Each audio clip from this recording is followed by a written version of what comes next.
अर्ज किए हैं दो लफ्ज़ों में पुशीदा ये मेरी कहानी है। एक लफ्ज़ मोहब्बत है, एक लफ्ज़ जवानी है। आंसू को मेरे लेकर दामन पे ज़रा जचो, जम जाए तो खून है, बह जाए तो पानी है।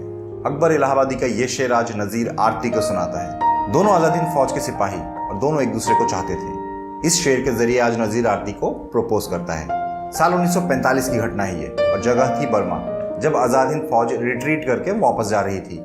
एक शाम में नज़ीर ये शेर आरती को सुनाता है। चलिए शुरुआत से शुरू करते हैं। हेलो एवरीवन, मेरा नाम है अबू हुसैन और आज मैं आप लोगों को आरती और नज़ीर की दर्द भरा मोहब्बत की कहानी बताने वाला हूँ। दोस्तों, पूरी कहानी बताने की वजह से ये वीडियो थोड़ी लंबी होने वाली है और मैं इसे 3 पार्ट में डिवाइड कर दिया है। ये पहला पार्ट है और आप सबसे मैं रिक्वेस्ट करूंगा कि इन तीनों पार्टों को आप जरूर देखना ताकि आप लोगों को पूरी डिटेल समझ में आ जाए। उस दिन सुबह सुबह अंग्रेजों ने इन लोगों के ठिकाने पे बहुत बमबारी किया था। अब क्योंकि ये लोग साथ में रिट्रीट कर रहे थे तो रानी झांसी ब्रिगेड और अनवर का ब्रिगेड दोनों साथ साथ में ही रिटर्न कर रहे थे। लगभग दोपहर का 3:30 बज रहा था। खाना खाना कंप्लीट हो गया। अब आरती अपने कैंप की तरफ जाकर रेस्ट करने वाली थी। अब उस टाइम पे आरती को कोई आकर कहती है कि तुम्हारे लिए एक चिट्ठी आई है। आरती शॉक्ड हो जाती है।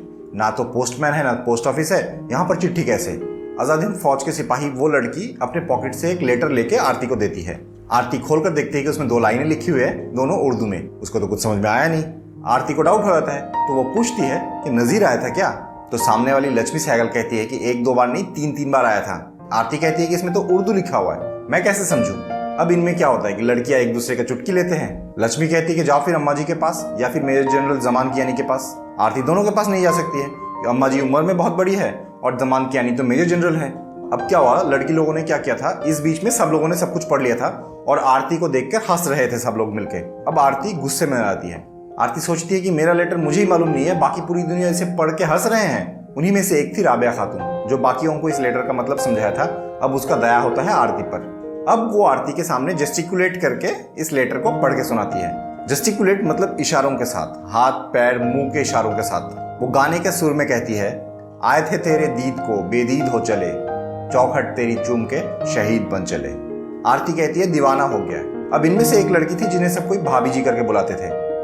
भाभी जी मतलब सुभद्रा जायसवाल, बृजलाल जायसवाल की बेटी, जिसे हरगोविंद पसंद करता था। उसी चक्कर में बाकी सब लोग उसे भाभी जी बुलाते थे। तो भाभी जी अब आरती को कहती है कि वो तो दीवाना हो गया है पर दीवानी तो तुम्हें भी बना दिया है, जाओ उसे थोड़ा ठंडा करके आ जाओ। आरती कहती है मैंने ठेका थोड़ी ले लिया, अभी मुझे सोना है। सबको दिखा के आरती सोने जाती है, लेकिन सोने को तो उसको था नहीं। 3-3 बार आया था वो, इसलिए आया था जाननी तो है इसको। सबको छुपते छुपाते आरती को जैसे ही मौका मिला कर्नल चैटर्जी के टेंट की तरफ वो निकल पड़ती है नज़ीर को ढूंढने। उसको वहां तक पहुंचने का जरूरत नहीं पड़ा। बीच में ही एक पेड़ के नीचे बैठ के अपने धुन में नज़ीर कुछ लिख रहा था। आरती को देखकर थोड़ा मुस्कुराता है। आरती पूछती है क्या लिख रहे थे? डायरी। तो नज़ीर कहता है शायरी। आरती गुस्से में आकर कहती है कि ये जंग का मैदान है, यहाँ पर शेर व शायरी का कोई जगह नहीं है। नज़ीर कहता है कि दुनिया में एक शायरी ही तो है जिसको कहीं पे कोई रोक टोक नहीं है। आरती कहती है इस जंग के मैदान में आंखों के आंसू सीने का खून का जगह है, तुम्हारा रोशनी गुल बगीचा और शराबी मोहब्बत का कोई जगह नहीं है यहाँ पर। थोड़ा हंस के शायर की तरह नज़ीर कहता है मानता हूँ यहाँ पर आंसू और खून का ही पहला हक है, लेकिन हम लोगों का मोहब्बत और जवानी को तो हम लोग झुटला नहीं सकते ना। आंसू और खून आ रहे हैं टैंक और आर्मर्ड फौजियों की तरह। देखा है तो जवानी और मोहब्बत का हार हुई है आज। वो पीछे हट रहे हैं, लेकिन इसे अपनी पूरी तरह से हार तो नहीं मान लिया ना आरती। आरती कोई जवाब नहीं दे पाती है। इतने शेर व शायरी का मतलब उसे समझ में ही नहीं आता था। नज़ीर कहते चलता है और तुम्हारी वो रोशनी गुल बगीचा और शराब वाली जो बात थी वो भी गलत थी। मोहब्बत में सिर्फ यही नहीं लगते हैं, मेरी आंसू और खून भी मेरा मोहब्बत और जवानी का हिस्सा है। आज सब कुछ मिलकर एक हो गया है आरती, इन सबको लेकर ही तो मेरी कहानी है। और फिर वो शेर सुनाता है, 2 लफ्जों में पुशीदा ये मेरी कहानी है। ये सुन के आरती कहती है पागल हो गया तुम। शाम ढलने जा रही थी और 2 जान जिन्होंने अपनी जिंदगी देश के नाम कर दिया है, उन दोनों एक दूसरे के साथ बैठकर मोहब्बत और जवानी की बातें कर रहे हैं। आरती धीरे से पूछती है मुझे क्यों ढूंढने गए थे? नज़ीर कहता है ये शेर सुनाने के लिए। आरती कहती है तब मैं चलूं? नज़ीर कहता है मुझे जवाब तो देते जाओ। आरती हंसती है। वो कहता है सोचा था मणिपुर पहुंचकर आज़ाद हिंदुस्तान में तुम्हें दुल्हन बनाऊंगा, लेकिन वो तो अब नहीं हो सकता है। आरती कहती है इतना अपसेट क्यों हो रहे हो, हम लोग आज़ाद हिंदुस्तान में पहुंचेंगे ही। नज़ीर कहता है कि मुझे डाउट है। आरती कहती है तुम नेताजी के बातों में डाउट कर रहे हो। नज़ीर कहता है कि यहाँ पर तुम गलत हो। नेताजी ने ये नहीं कहा है कि हम लोग जिंदा आज़ाद हिंदुस्तान में जाकर पहुंचेंगे, बल्कि उन्होंने तो ये कहा है कि हमारी लाश के ऊपर ही आज़ाद हिंदुस्तान की बुनियाद खड़ी होगी। और कोइंसिडेंटली अगर हम लोग जिंदा भी बचे तो ऐसा ना हो कि आज़ाद हिंदुस्तान में जाकर पहुंचा लंगड़ा नज़ीर अहमद और अपाहिज आरती नैयर। तो फिर हम अपनी जिंदगी और जवानी को क्यों झुटलाया आरती? आरती कहती है इससे क्या हो जाएगा नज़ीर, इस कैंप में तो हम लोग मैरिड लाइफ नहीं जी सकते ना। नज़ीर कहता है सही है, लेकिन तब मुझे कोई रोक टोक नहीं होगा। आज़ाद हिंद के फौजी के हिसाब से रानी झांसी ब्रिगेड का हर लड़की मेरी बहन है, इसीलिए तो इस वीरान जगह पे भी। इतना बोलते ही आसमान में खलबली मच गई। नजीर ने अपना बातें कंप्लीट भी नहीं किया, इसी बीच आसमान में दुश्मन जहाज दिखने लग गए। नजीर उठकर खड़ा हो जाता है। आशिक बदल जाता है फौजी में, उर्दू शायर बदल जाता है ऑलराउंड एथलीट में। आरती को उठकर खड़े होने का मौका भी नहीं दिया। बगल में एक छोटा सा गड्ढा था, आरती को लेकर उस गड्ढे में कूद पड़ा। उस गड्ढे में 2 जन के लिए जगह भी नहीं था। आरती को पकड़कर नजीर वहां पर लेटा रहा। ऊपर से कई सारे जहाज गोली चला रहे थे। शायद उन लोगों को दिख गया था फौजी यूनिफॉर्म में 2 जान वहां पर थी।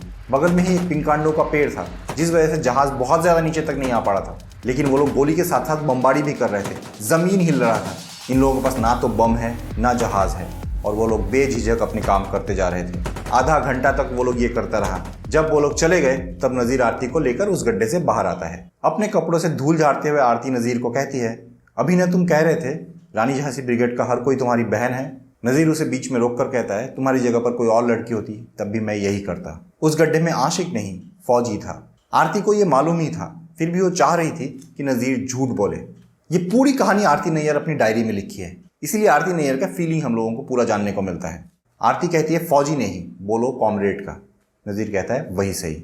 फिर इन दोनों ने बातें नहीं बढ़ाए, दोनों अपने अपनी कैंप की तरफ बढ़ गए। शाम में पूरा ग्रुप वहां से निकलने वाले थे।